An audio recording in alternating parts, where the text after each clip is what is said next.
Sasalo Agortola Melar Mato, Tongma Banu Sriti, Bobono, Koktumnai Rogni Kutumong Klaika, Shorbo Baratio Kishan Shobani Haste Komitini Kashku, Pobitrokor. Koktumnai Rogni Kutumongo, Gestai, Kubuni Mane Kani Rogni Rang, Morok Manotei, Shezamong Funuka. যে 2018-তে বাড়িয়েছে 3 বার, 19-এ বাড়িয়েছে 5 বার, 20-তে বাড়িয়েছে 4 বার, 21-এ বাড়িয়েছে 3 বার, 22-এ এখন পর্যন্ত 2 বার বাড়িয়েছে। তো প্রতিটা বছর একবার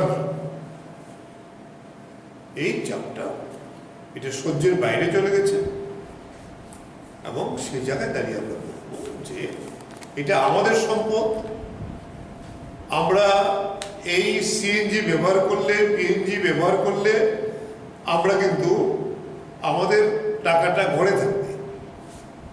যদি আমি পেট্রোল কিনি, ডিজেল কিনি, এই টাকাটা বাইরে চলে যায়। আমি যদি সিলিন্ডার গ্যাস আনি, এই টাকাটাও বাইরে চলে যায়। তাহলে এটা কেন আমার নিজস্ব সম্পদ ব্যবহার করে আমার রাজ্যের মানুষকে আমরা সেই উপকারটা দিতে পারি না, যেটা অনেক সাশ্রয়ী, অনেক সাস্টেনেবল এবং অনেক একেবারে সহজলভ্য, সহজে কাজটা করা যায় যদি আমাদের পেট্রোলিয়াম মন্ত্রক, পেট্রোলিয়াম এবং গ্যাস মন্ত্রক, ওএনজিসি এবং গেইল তাদের পাইপ নেটওয়ার্কটা যদি সেভাবে চালু করে, তাহলে আমরা আমাদের ত্রিপুরার ন্যাচারাল গ্যাস কোম্পানিকে ব্যবহার করে এই কাজটা আমরা সহজে করতে পারি এবং এটা ত্রিপুরার সমগ্র মানুষের উপকারে আসতে পারে। ধন্যবাদ। 18 সালে দামটা কত ছিল? 2018 সালে দামটা কত ছিল? 2018 দাম ছিল 41 টাকা, এখন এটা বেরিয়েছে এই 77 টাকা 30, এবং এটা আবার ডাবল রেট করেছে। ওয়েস্টের বাইরে গেলেই এটা 81 টাকা হবে। এটা আবার নতুন করে তারা এটা সম্প্রসারণ করছে। আমরা আজকে আপনাদের সামনে উপস্থিত হয়েছি, সেটি হল পূজার আবহাওয়া যেমন ভালো কেটেছে, কিন্তু এই সময়ের মধ্যেই যখন বিভিন্ন মিডিয়াগুলো তার ছুটি ছিল, কিন্তু সরকার মানুষের পকেট কাটার জন্য একটা ব্যাপক ব্যবস্থা করেছিল এই সময়, যেটার তীব্র প্রতিবাদ আমরা করতে চাই। সেটি হল সিএনজি পরিবহনের ক্ষেত্রে আমাদের রাজ্যের মধ্যে সিএনজি একটা অন্যতম মাধ্যম হয়ে গেছে। শুধু অটো না, প্রচুর ছোট গাড়ি সিএনজিতে কনভার্ট হয়েছে। বাস, আমরা শহরের যে পরিবহন, এটাও আমরা সিএনজিতে পরিবহন করি। মানুষের একটা অসম্ভব বোঝা চালিয়েছে। তারপরে গতকালকে রাত্রে দেখা গেল আবার আমাদের যে বাড়ি বাড়ি গ্যাস সাপ্লাই হয় এবং বাণিজ্যিকভাবে বিভিন্ন মিষ্টির দোকান, বিভিন্ন কমার্শিয়াল সেন্টারগুলিতে তাদের গ্যাস হয়, ইন্ডাস্ট্রির জন্য গ্যাস হয়, এগুলো আবার কালকে রাত্রে বাড়িয়ে দিয়েছে এবং তার সার্কুলার পর্যন্ত পাইনি, আমি যদিও জোগাড় করেছি। তাহলে এই সমস্ত বিষয়গুলো আমরা তার তীব্র প্রতিবাদ করছি সরকারের এই সিদ্ধান্তে। এবং এটা খুবই আশ্চর্য। আমি প্রথমেই আপনাদের কাছে বলতে চাই যে 2018-তে তাদের সরকার এসেছে, 2018 এপ্রিল মাস থেকে দেখা গেল যে একের পর এক সিএনজি এবং পিএনজির রেট, পিএনজি মানে পাইপ ন্যাচারাল গ্যাস, যেটা বাড়িতে সাপ্লাই হয়, এখানেও এখন কাস্টমার 50,000-এর উপরে। আমরা 50,000 বাড়িতে দেওয়া মানে 50,000 সিলিন্ডার আমাদের লাগে না। সবচেয়ে বড় কথা হলো যে এইটা আমাদের নিজস্ব সম্পদ, আমাদের নিজস্ব ত্রিপুরার মাটির নিচের গ্যাস, এটা বাইরের থেকে আমদানি করতে হয় না। শুধু খরচা পাইপলাইন এবং তার সঙ্গে খরচা এই যে মেশিনটা কনভার্ট করে আমাদের কাছে পাঠায় তার জন্য, আর কোনো খরচা নাই। কিন্তু 1991 সালে প্রথম একটা পাইলট প্রজেক্ট দিয়ে শুরু হয়েছিল। তখন মাত্র 250 টাকাতে মানুষকে এরকম 100-200 বাড়ি নিয়ে বাধারঘাট এলাকায় এটা চালু হয়। তারপরে বামফ্রন্ট সরকার পূর্বতন আসার সময়টা থেকে, আমি যেহেতু তখনকার সময় দায়িত্বে ছিলাম টিএনজিসি, তো এইটাকে সম্প্রসারণ করা এবং সিএনজি চালু করা, টোটাল বিষয়টাই আমরা টেক আপ করেছিলাম। ক্ষেত্রে কেন রোড ট্যাক্স হবে? এটা হতে পারে না, অন্যভাবে তারা ট্যাক্স দাও। ঠিক একইভাবে তারা যেভাবে আমি বলছি, আমি নোট করেছি, আমি বললাম যে 16 বার এই নিয়ে বাড়িয়েছে। কয় বছর গভর্নমেন্ট? 4.5 বছর।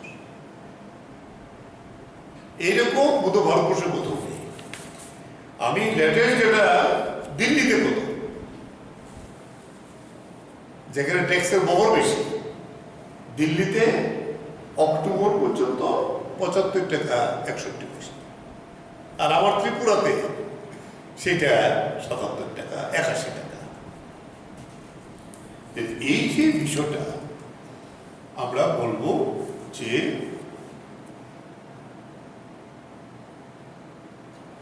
এই উদ্দেশ্য কি সরকার? তাদের তহবিল নেই, কাজ করতে পারে না, ডাবল ইঞ্জিন সরকার, ডাবল টাকা আসবে দিল্লি থেকে। আর এখন বাজেটের কোনো টাকা নেই, মানুষের কাজের জন্য টাকা নেই, ফলে সেই জায়গাতে দাঁড়িয়ে সরকারকে চলার জন্য ডাইরেক্ট ট্যাক্স, যেটা এটাকে ডাইরেক্ট ট্যাক্স বলা হয়, এই প্রত্যক্ষ করের যে চাপ বোঝা আজকে আমাদের কাছে সেখানে বাড়ানো, এইটা নিয়ে আমরা আবার লড়াইতে নামতে হবে। আমরা ব্যাপকভাবে তার বিক্ষোভ প্রদর্শন করব এবং আমরা দাবি করব যে ত্রিপুরা প্রত্যেকটা শহরে পাইপের মাধ্যমে গ্যাস চালু করার যে স্কিম আমরা নিয়ে আগের বামফ্রন্ট সরকার নিয়েছিল, কথা ছিল ওই টিএনজিসি ওএনজিসি বড় গ্যাস আছে, সেখান থেকে তেলিয়াগোড়া আমবাসা নিয়ে যাওয়া, কত ডিফারেন্স? কিছুই নেই। উদয়পুরে আমরা গ্যাস পেয়েছি, উদয়পুর শহর সহ এন্টায়ার দক্ষিণ ত্রিপুরা গ্যাসের পাইপলাইন টানতে কত টাকা লাগবে? তাহলে আমরা এটা করতে পারি। তাহলে এই সার্ভিসগুলো একটাও নতুনভাবে এই সরকার আসার পরে চালু করেনি। আগে যা পরিকাঠামো ছিল তাকে সোজাগতা ব্যবহার করে এখন টাকা বাজেটে ট্যাক্স বাড়িয়ে মানুষের উপর চাপ দিয়ে টাকা আদায় করে তার লক্ষ্য। এটা আমরা তীব্র বিরোধিতা করি। আমরা অন্যান্য বিষয়গুলির সঙ্গে এই যে মূল্য বৃদ্ধিটা, এটা কিছুতেই মেনে নেওয়া যায় না। আমরা তার জন্য ব্যাপক আন্দোলন গড়ে তোলার জন্য আমরা সিদ্ধান্ত নিয়েছি, এই কথাটা জানাবার জন্য। এবং এইটা ভারতবর্ষের প্রথম গ্যাস এবং তেল পাওয়া যায় আসামে, আমাদের পার্শ্ববর্তী রাজ্য। সেখানে কিন্তু এখনো সেই সিএনজি কিংবা পিএনজি সেভাবে বাণিজ্যিকভাবে চালু নেই। কিন্তু আমরা আমাদের গ্যাসের পরিমাণ কম, এইটা আমরা চালু করতে পেরেছিলাম।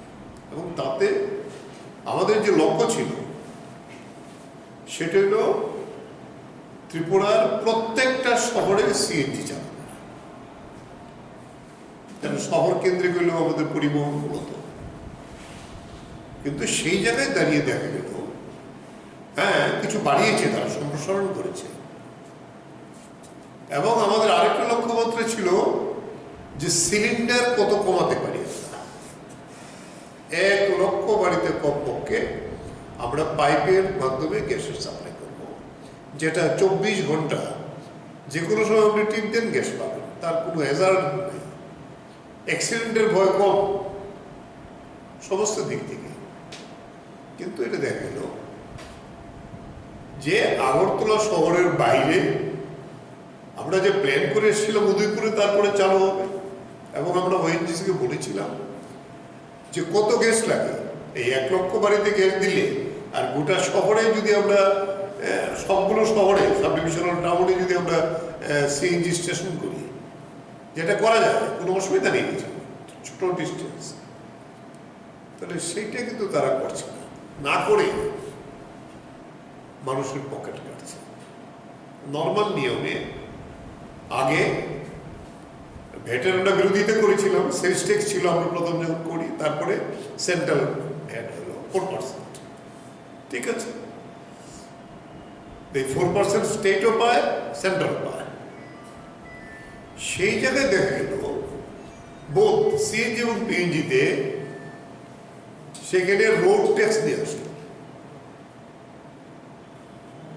কত পার্সেন্ট, এখন এটা বাড়তে বাড়তে 19%। আমি জিজ্ঞেস করতে চাই, এই 19%-এর যে রোড ট্যাক্স আমাদের কাছ থেকে নিচ্ছে, কয়টা রাস্তা ঠিক হয়েছে? নতুন কয়টা রাস্তা হয়েছে? পাইপ গ্যাসের জন্য রোড ট্যাক্স কেন লাগবে? পাইপ গ্যাস যখন হয় তখন যদি রাস্তা খারাপ হয়, এটাও ঠিক করে দেওয়ার দায়িত্ব টিডিসি, তারা ঠিক করে দেয়। এটার জন্য কোনো টাকা আলাদা নেওয়া যেতে পারে, কিন্তু এটা কেন কনজিউমারের উপরে হবে?